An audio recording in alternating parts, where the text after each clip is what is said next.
First and foremost, guys, amazing job on this show. I watched it all the way through. Okay. It was a pretty easy watch. So first, this takes a little influence from something like Stranger Things and Chronicle. How would you guys describe the show? I haven't heard Chronicle before, but I like that comparison. Yeah, I'd say it's an irreverent origin story. I feel like that's like how everyone's describing it, but like that's like the way to describe it. Sure. I don't think there's a lot of ways to interpret it because Jonathan, with his directing style, is so direct. So I think that that's just kind of the way he wants the show to be seen, and I think he's pretty happy with that. So talk to me a little bit about your characters, because you guys are reteaming again, obviously playing different characters than you played in it. But, I mean, you're playing Stan again, but a completely different version, Yes. which I love, by the way. But talk to me about Sydney and Stan and their relationship. Well, Sydney kind of has a closed life. She only has like one friend, and that's basically her only confidant, the only thing that she looks to. And suddenly when Stan comes along, and then she also kind of like figures out that she has superpowers, he kind of shows her a whole new world and a whole new way of, looking at herself and, acting and being, and how her actions may have consequences on how she acts in front of people.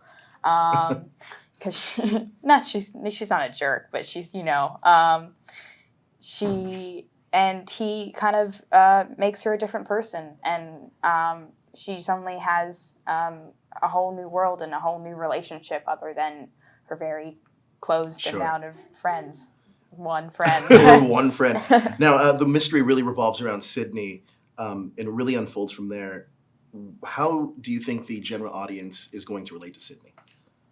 Well, I feel like she's very relatable in a way that she kind of acts, and how she just her choices, and the way that she just really just wants to do the best she can and try to lead a life that she wants, just a normal life, and in a way it's very, you admire her a lot, and at the same time you can see yourself a lot in her, the way she just really wants to be with her friend, and just are very wholesome wants and needs are very, you think, I've been there before. Right.